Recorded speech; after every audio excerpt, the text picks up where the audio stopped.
Daily life situations में हम B का यानी is am was were B और बीइंग इनका हम यूज़ काफ़ी करते हैं, काफ़ी ज़्यादा करते हैं। लगभग 50% केसेस में इनका यूज़ हम करते ही करते हैं।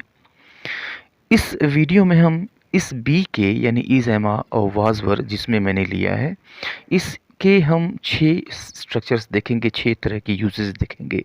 अलग-अलग सिचुएशंस में, अलग-अलग कंडीशंस में, अलग-अलग अर्थों में। जैसे be able to, be used to, be plus to let, be plus to have, be plus about to and be plus to be plus verb की थर्ड फॉर्म। तो आइए हम वीडियो को शुरू करते हैं। तो फर्स्ट स्ट्रक्चर लेते हैं, इज एम आ या was verb plus able two plus verb की फर्स्ट फॉर्म।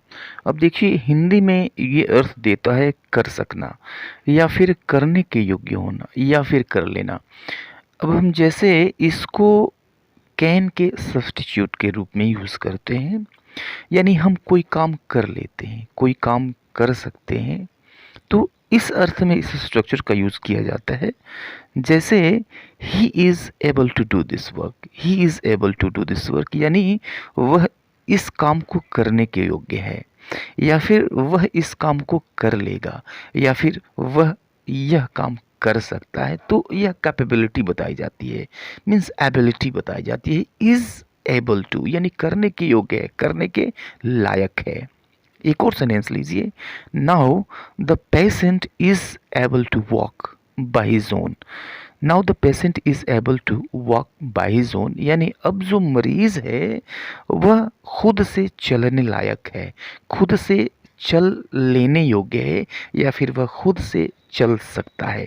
तो हम एबिलिटी बताते हैं, कैपेबिलिटी बताते हैं कि कोई यह काम करने के योग्य है या फिर योग्य था। एक और सेंटेंस लीजिए, he was not able to understand anything, he was not able to understand anything, यानी वह कुछ भी समझने लायक नहीं था, यानी वह कुछ भी समझ नहीं सकता था। तो अब देखिए कि यहाँ पर कैन को यूज़ करना हम ज़्यादा नेचुरल मानते हैं, कैन का यूज़ ज़्यादा किया जाता है। नेक्स्ट स्ट्रक्चर की तरफ चलते हैं, is am was were plus use to something, यानी हम किसी चीज़ के आदी हो जाएं, किसी चीज़ के अभ्यस्त हो जाएं, किसी चीज़ की हमको आदत हो जाए, कस्टम्ड हो जाएं, तो हम इस स्ट्रक्चर का यूज़ करते हैं। जैसे देखिए, they are use to gambling, they are use to gambling, यानी उनको जुआ खेलने की आदत है। आर यूज टू मीन्स किसी चीज़ की आदत है। गैम्बलिंग, अब यहाँ पे गैम्बलिंग की जगह पे कोई नाउन भी हो सकता है, कोई प्रोनाउन भी हो सकता है, या फिर उसका कोई इक्विवेलेंट हो सकता है, वर्ब की आईएनजी फॉर्म हो सकती है। एक और सेंटेंस लीजिए, he was use to such things, he was use to such things, यानी उसे ऐसे चीज़ों की आदत थी, वह ऐसी चीज़ों का अभ्यस्त था। तो वाज यूज टू मीन्स अभ्यस्त था, सच थिंग्स ऐसी चीज़ों का। एक और सेंटेंस लीजिए, I am use to smoking means मुझे धूम्रपान की आदत है, मैं धूम्रपान का आदी हूँ, मैं धूम्रपान का अभ्यस्त हूँ। आई एम यूज टू मीन्स अभ्यस्त हूँ। नेक्स्ट स्ट्रक्चर की तरफ चलते हैं, इज एमा और was were plus to let, to let, यानी हम किसी चीज़ को, किसी काम को किसी दूसरे व्यक्ति को करने के लिए अलाउ करते हैं, यानी करने देना, अलाउ करना। जैसे हम कहते हैं, you are to let everyone come in, you are to let everyone come in means, यानी तुम्हें हर एक को अंदर आने देना है। एक और सेंटेंस लीजिए, I am not to let him go, I am not to let him go, यानी मुझे उसको जाने नहीं देना है, मुझे उसको जाने नहीं देना है। तो I am not to let him go, to let him go means जाने देना। एक और सेंटेंस लीजिए, you are to let her go, you are to let her go, यानी तुम्हें उसको जाने देना है, तुम्हें उसको जाने देना है, रोकना नहीं है, जाने के लिए अलाउ तुम्हें कर देना है। थर्ड स्ट्रक्चर देखते हैं, इज एम आर या was were plus about two plus verb की फर्स्ट फॉर्म। अब देखिए यह जो स्ट्रक्चर है ये बताता है कि कोई काम जो है वह होने ही वाला है, बस आने वाले समय में तुरंत हो जाएगा, बस होने ही वाला है। जैसे बस आने ही वाली है, ट्रेन जाने ही वाली है, बस बस वो पहुंचने ही वाला है, इस तरह का सेंस ये देता है। तो कोई चीज़ आने वाली है या फिर आने को ही है तो हम इस स्ट्रक्चर का यूज़ करते हैं इसके लिए। The bus is about to arrive, the bus is about to arrive, is about to arrive पहुंचने वाली है। The bus is about to arrive, बस पहुंचने वाली है। They are about to leave, they are about to leave यानी वे जाने ही वाले हैं।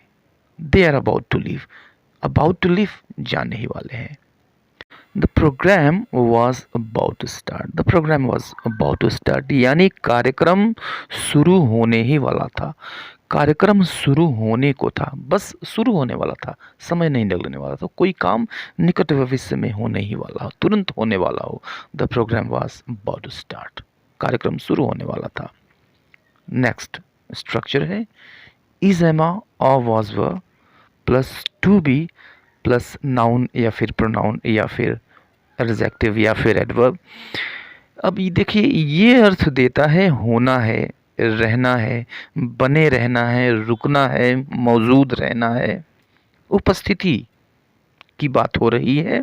जैसे समझिए इसको अच्छी तरह से, you are to be there on time, you are to be there on time यानी तुम्हें वहाँ समय से मौजूद रहना है, वहाँ समय से मौजूद बने रहना है, समय से होना है, तुमको वहाँ पे मौजूद रहना है, उपस्थित रहना है। You are to be there वहाँ पे रहो, you are to be there तुम्हें वहाँ रहना है। नेक्स्ट सेंटेंस लीजिए, You all are to be in the office before 9. You all are to be in the office before 9 यानी तुम सबको 9 बजे से पहले ऑफिस में रहना है। You are to be तुम्हें, you all are to be तुम सबको रहना है in the office ऑफिस में before 9 o'clock 9 बजे से पहले। एक और सेंटेंस लीजिए, She is to be punctual. She is to be punctual. To be punctual यानी उसे समयनिष्ठ होना है। नेक्स्ट स्ट्रक्चर है इज एमा और was were plus to be plus verb की थर्ड फॉर्म। अब देखिए ये पैसिव वॉइस का स्ट्रक्चर है। पैसिव वॉइस अब ये बताता है कि कोई काम किया जाना है, किया जाना था। जैसे this work is to be done today, this work is to be done today यानी यह काम आज किया जाना है। इज टू बी डन किया जाना है, this work is to be done यह काम किया जाना है टुडे आज। He was to be informed first, he was to be informed first यानी उसे सबसे पहले सूचित किया जाना था, सबसे पहले उसे इन्फॉर्म किया जाना था। वॉज टू बी इन्फॉर्म्ड सूचित किया जाना था, फर्स्ट सबसे पहले। एक और सेंटेंस लीजिए, these goods were to be sent today, these goods were to be sent today यानी इन सामानों को आज भेजा जाना था। वर टू बी सेंट भेजा जाना था, दीज गुड्स इन सामानों को आज भेजा जाना था। तो आज के लिए इतना ही, मिलते हैं नेक्स्ट वीडियो में, तब तक के लिए goodbye and take care.